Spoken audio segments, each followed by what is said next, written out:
तो दोस्तों, एक और नया दिन और मैं बलजीत परमार हाजिर हूँ एक नई कहानी, नया किस्सा लेकर। आज हम बात करेंगे म्यूनसिपल कॉरपोरेशन मुंबई की आने वाली इलेक्शन की, जो बहुत जल्दी होने जा रही है।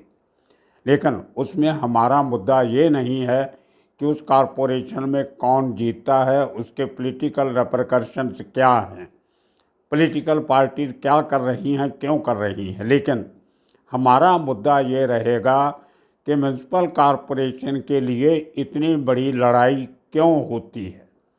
बाकी चीज़ों के अलावा जो एक बात उभर के सामने आती है वो ये है कि म्यूनसिपल कॉरपोरेशन के साथ जुड़े हुए कामों में से जो तकरीबन 3,000 करोड़ रुपया सालाना की हफ्ता वसूली होती है, असल में लड़ाई उसकी है। बहुत बड़ा आंकड़ा है, 3,000 करोड़ रुपये सालाना।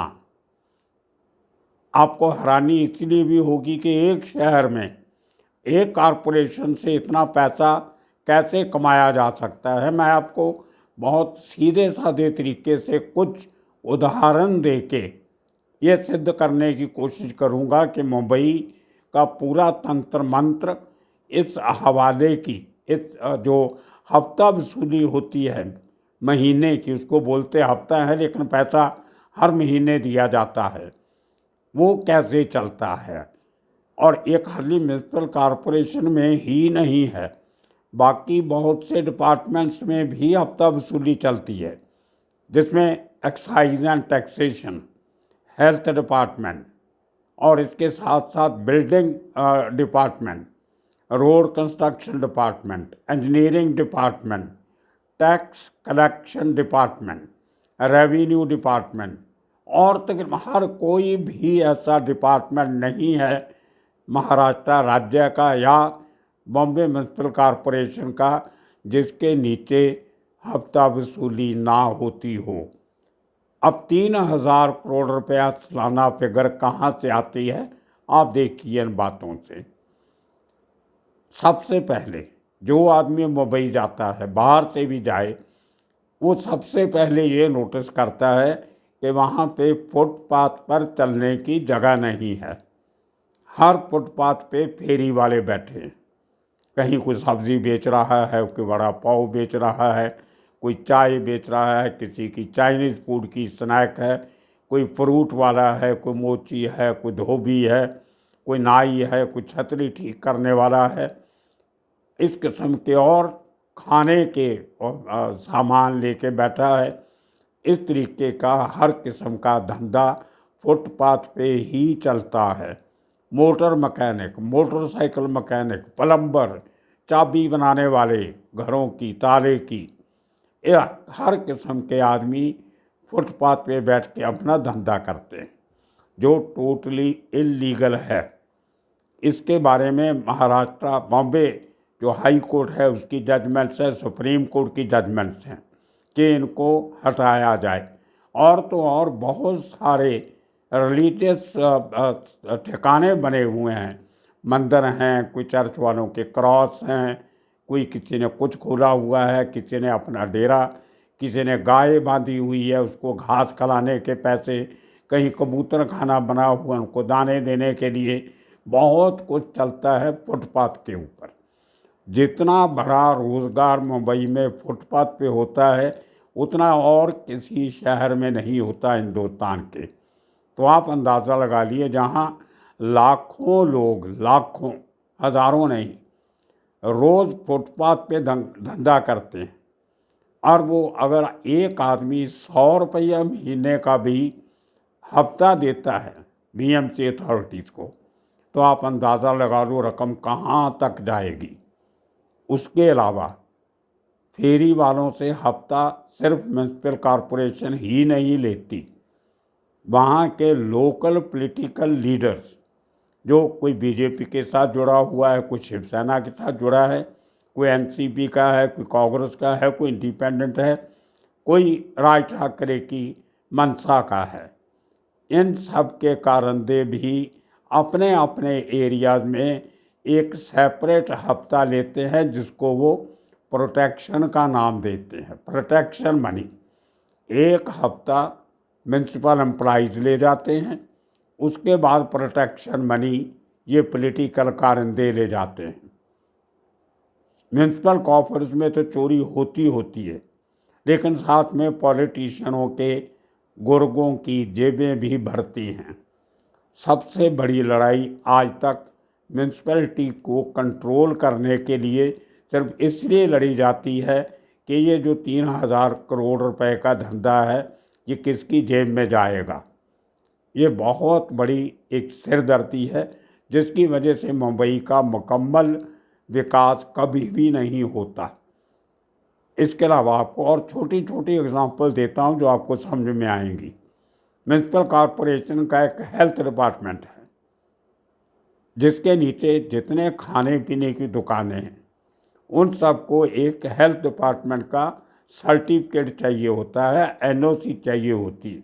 वो 5 स्टार होटल हो, 4 स्टार हो, 3 स्टार हो, 7 स्टार हो, या परमिट रूम्स हो, या ए ग्रेड रेस्टोरेंट हो, बी ग्रेड रेस्टोरेंट हो, या ऑर्डिनरी रेस्टोरेंट जो लाइसेंस लेके चलते हैं, लीगल हैं, इलीगल नहीं हैं, उनको भी सब होने के बाद भी हेल्थ डिपार्टमेंट को 1 हफ्ता देना पड़ता है हर महीने। वो इसलिए कि कहीं आपके रेस्टोरेंट के बाहर कोई कचरा नज़र आ गया, कूड़ा करकट नज़र आ गया, एक हैवी फाइन मार देते हैं। आपकी किचन में कोई कमी रह गई, धुआं बाहर निकलने का बंदोबस्त नहीं है, सूखा और गीला गार्बेज अलग अलग नहीं है तो आपको फाइन मार देंगे। आपके प्रीमाइसेस में सफाई बराबर नहीं है तो आपको फाइन मार देंगे। कोई लाइट बराबर नहीं है तो फाइन मार देंगे। तो 100 बहाने होते हैं उनके आपको तंग करने के। सबसे बड़ा बहाना होता है कि आपका खाने बनाने वाली जगह हाइजेनिक नहीं है। तो अनहाइजेनिक तो 1000 कारणों से हो जाता है। एक मक्खी में नज़र आ गई आपको रेस्टोरेंट में तो बोल देंगे यहाँ पे गंदगी है इसलिए मक्खियाँ आती हैं। अब मक्खियाँ तो साफ घरों में भी चली जाती हैं, मक्खी मच्छर तो 5 स्टार होटलों में भी पाया जाता है। तो लेकिन इनको तंग करके वो हफ्ता वसूली की जाती है। उसके बाद सबसे बड़ा स्कैंडल चलता है गार्बेज रिमूवल वालों का, जो सैनिटेशन डिपार्टमेंट के लोग हैं जो कचरा गाड़ियों में भर के लेके जाते हैं। जिस रेस्टोरेंट वाले ने, जिस 5 स्टार होटल वाले ने या छोटे होटल वाले ने उनको हफ्ता नहीं दिया तो पूरे इलाके का कचरा इकट्ठा करके एक ओपन ट्रक में भर के उनके होटल के बाहर खड़ा कर देंगे 2 दिन। उसकी इतनी स्मेल आती है, बदबू आती है कि उस होटल में अंदर घुसने से लोग डरेंगे। इसी तरह जो रेस्टोरेंट्स हैं बड़े ए ग्रेड रेस्टोरेंट जहाँ अमीर लोग ही जा सकते हैं, गरीब तो वहाँ का मेन्यू कार्ड पढ़ के ही भाग जाएगा। अब उनके दरवाजे के बाहर एक बड़ा जो पोर्टेबल ड्रम होता है कचरे का, जिसको ऑटोमेटिकली गाड़ी में वो लिफ्ट के साथ उठा के गाड़ी में रख लेते हैं, वो डब्बा उनके दुकान के बाहर रख देंगे और पूरे इलाके का कचरा ला के इकट्ठा करके उस बड़े डब्बे में डाल देंगे। तो ये इनके अपने तरीके हैं रेस्टोरेंट वालों को, ईटरीज वालों को तंग करने के। उसके बाद जो बड़ी मॉल्स हैं, मॉल्स में लाखों लोग जो रोज़ के जाते हैं, उनके गार्बेज एरिया में चले जाएंगे। किसी ने वहाँ कुछ बाहर फेंका हुआ, कचरा फेंकना भी वहाँ पे क्राइम है, 200 रुपये फाइन लगता है। आपने कोई नमकीन खा के उसका पैकेट नीचे फेंक दिया, पकड़े गए तो 200 रुपया जुर्माना लगता है। क्योंकि मॉल में आदमी नहीं पकड़े जाते इसलिए मॉल के मैनेजमेंट पे फाइन लगा देते हैं। तो इसी तरह इतना बड़ा हफ्ता हर तरीके से इकट्ठा किया जाता है और आप हैरान होंगे कि लोग देते क्यों हैं। अगर एक गरीब आदमी जो सब्ज़ी बेच रहा है वो 100 रुपया म्यूनसिपैलिटी के जो इंस्पेक्टर्स हैं, जो लोकल इंस्पेक्टर्स और उसके नीचे जो बीट ऑफिसर होते हैं, उनको पैसा नहीं देगा तो वो अपनी एक दिन वैन लेके आ जाते हैं। अब अकेले आदमी को तो उठा नहीं सकते, तो वहाँ पे जो 50, 60, 100 लोग फुटपाथ पे बैठे होते हैं, सबका सामान उठा के ले जाएंगे। उनकी रेहड़ियाँ, छोटी मोटी रेहड़ियाँ तो बहुत कम हैं मुंबई में, सब फुटपाथ के नीचे रोड के ऊपर रख के ही सामान बेचते हैं। वो सब उठाएंगे, उठा के गाड़ी में रख के ले जाएंगे। और एक आदमी की वजह से जब 50 लोगों का नुकसान होता है तो वो 50 लोग उस अकेले के खिलाफ हो जाते हैं, उसका जीना मुश्किल कर देते हैं। अब वो आदमी जो है वो मजबूरी से डर के हफ्ता देना पड़ता है। बहुत से लोग इसी चक्कर में कर्जाई हो जाते हैं और पॉलिटिकल पार्टी के जो करिंदे हैं, जो गुर्गे हैं, वो इनसे प्रोटेक्शन का पैसा इसलिए लेते हैं कि बीएमसी तो छोड़ो, बाद में आएगी, पहले हमारे बंदे आपका सामान उठा के फेंक दोगे, आप क्या करोगे। उनको उसके लिए हफ्ता देना पड़ता है। और क्योंकि वो लोग उनसे रेगुलर हफ्ता लेते हैं, इसलिए इलेक्शन में हर आदमी की कोशिश होती है कि इन्हीं लोगों को दोबारा जिताया जाए, क्योंकि ये हमारे काम आते हैं, इनकी वजह से हम यहाँ पे बैठे हुए हैं। अब शिवसेना का अगर कब्जा है तो बहुत से लोग शिवसेना के लोगों को हर हफ्ते पैसा देंगे, ताकि ज़रूरत पड़ने पर उनका पॉलिटिकल इंटरफेरेंस म्यूनसिपल कॉरपोरेटर के थ्रू अथॉरिटीज़ को बोल के उसका बेनिफिट उठाया जा सके। अब कल अमित शाह जी मुंबई में थे, दिल्ली के होम मिनिस्टर, सेंटर के, केंद्र के, लेकिन वो एक भारतीय जनता पार्टी के लीडर होने के नाते मुंबई गए हुए। उन्होंने कल ये एक संदेश दिया बीजेपी को कि हमारा लक्ष्य जो है, एम जो है, वो म्यूनसिपल कॉरपोरेशन की 150 सीट जीतने का होना चाहिए। अभी उनकी शायद कुछ 70 के करीब सीटें हैं।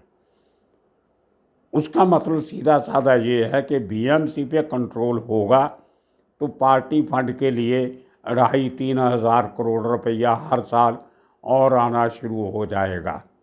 ये एक बहुत बड़ी एक लालच होता है वर्कर्स के लिए, लेकिन ये काम इतना आसान नहीं लगता। शिवसेना की मुंबई में कामयाबी का सबसे बड़ा कारण ये वही लोग हैं जो फुटपाथ के ऊपर धंधा करते हैं। सबकी वोट उसी इलाके में बनी होती है और बड़े सालों से उनके बहुत अच्छे रिश्ते बने हुए हैं। आपने नोटिस किया होगा, जब बहुत सारे एमएलए उद्धव ठाकरे को छोड़ के एकनाथ शिंदे के साथ गए, उनमें से मुंबई के बहुत कम गए, 2 या 3 गए हैं सिर्फ, बाकी कोई नहीं गया। मुंबई में आज भी उद्धव ठाकरे की शिवसेना बहुत ताकतवर है, लेकिन आने वाले दिनों में अब शिवसेना की वोट जो है वो कैसे बंटती है, एकनाथ शिंदे का फैक्शन शिवसेना की वोट को कैसे तोड़ता है और उसका फ़ायदा बीजेपी को कितना होता है, ये देखना पड़ेगा। बीजेपी के जो मेन सपोर्टर्स हैं, गुजराती कम्युनिटी और ट्रेडर कम्युनिटी, ये लोग बहुत बड़ी गिनती में मुंबई में नहीं हैं अपने लेवल पे, जो उनको अपने बलबूते पे 150 सीटें दिलवा सके। ये जो इलीगल काम करने वाले लोग, जो अपना धंधा चलाने के लिए म्यूनसिपल कॉरपोरेशन को पैसे देते हैं, उन लोगों की गिनती जो है वो तकरीबन 35-40 लाख के करीब है मुंबई में। और वो डिसीसिव फैक्टर बनता है जब वो लोग ये फैसला करते हैं कि वोट किसको देना है। तो ये लड़ाई सीटें लेने की नहीं है, अपनी हुकूमत चलाने की नहीं है, ये लड़ाई 2 नंबर का पैसा जो आमदन होती है उसके लिए है। उसके अलावा सत्ता में आने का बेनिफिट क्या होता है, जो म्यूनसिपल कॉरपोरेशन के बजट में से जो उनका हज़ारों करोड़ों का 35-36 हज़ार करोड़ रुपया साल का जो बजट है, उसमें से जो बड़े बड़े ठेके दिए जाते हैं, ब्रिजेस बनाने के, सड़कें बनाने के, डैम्स के, वाटर बॉडीज़ के और स्कूल के, कॉलेजेस के, जितने भी कंस्ट्रक्शन का काम और नई जो प्रॉपर्टीज़ डेवलप हो रही हैं प्राइवेट बिल्डर्स की, उनको परमिशन देने के, उनमें से जो रेगुलर कट मिलता है वो बहुत करोड़ों में जाता है। और वैसे भी बीएमसी का जो बजट है उसका तकरीबन 80% पैसा जो है वो म्यूनसिपल कॉरपोरेशन के एम्प्लॉइज़ को सैलरी देने में लग जाता है। बाकी का 20% जो है वो डेवलपमेंट के काम लगता है। उसके बाद जो कुछ ग्रांट्स आती हैं सेंटर की, कुछ वर्ल्ड बैंक से पैसा मिलता है, कुछ IMF से पैसा मिलता है, इसी तरह कुछ और ऑर्गेनाइजेशन हैं जो डिफरेंट लेवल पे पैसा भेजते हैं। उसका पैसा उपयोग दुरुपयोग कैसे होता है वो सब चुने हुए कारपोरेटर मिलजुल के खाते हैं। आप कभी भी, आपने अगर मुंबई में रहते हो तो नोटिस करके देखा होगा, अभी भी देख सकोगे आप, इलेक्शन के बाद एक नया कारपोरेटर जो पहली बार जीत के आएगा तो उसके पास मोटरसाइकिल होगा, जब छोटी सी गाड़ी होगी, या कुछ भी नहीं होगा, पैदल चलता होगा। लेकिन 6 महीने के बाद उसके पास बोलेरो गाड़ी आ जाएगी, जो स्कॉर्पियो गाड़ी आ जाएगी। उसके बाद 6-7 महीने के बाद BMW या मर्सिडीज इस किस्म की बड़ी गाड़ी, जो SUV एंडेवर आ जाएगी, जो और आ जाएगी। 1 साल के अंदर अंदर करोड़ों रुपये कारपोरेटर कमा लेता है। अब कहते हैं कि ऑन एन एवरेज जो करप्ट कारपोरेटर हैं उनकी कमाई 1 साल की मिनिमम 1 करोड़ होती है। तो 227 कारपोरेटर हैं, तो 227 में से 200 करोड़ रुपया तो ये कारपोरेटर कमा जाते हैं अपनी कमाई से।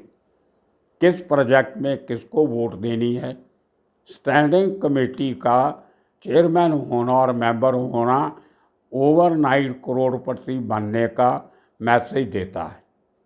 और पिछले दिनों आपने देखा एक स्टैंडिंग कमेटी के चेयरमैन से जब इनकम टैक्स की रेड हुई तो कितने करोड़ का घपला निकला। ऐसे एक नहीं, सैकड़ों एग्जाम्पल्स हैं। लड़ाई अब इस बात की हो रही है हफ्ता वसूली की, और बिल्कुल वही काम पूरी मुंबई में पूरे ज़ोरों शोरों से चल रहा है। अंडरवर्ल्ड के पुराने सरगना किस तरह हफ्ता वसूली में जुटे हुए हैं, इसका जिक्र आने वाले दिनों में इसी एपिसोड के नीचे करेंगे कि मुंबई का अंडरवर्ल्ड अब अपने पैसे कैसे कमा रहा है। उसमें भी सबसे बड़ा काम हफ्ता वसूली का है, और वो कैसे करते हैं, नए नए तरीके कैसे ढूंढते हैं, उनका खुलासा आने वाले दिनों में करेंगे। तब तक के लिए आप सबका शुक्रिया, बहुत बहुत धन्यवाद।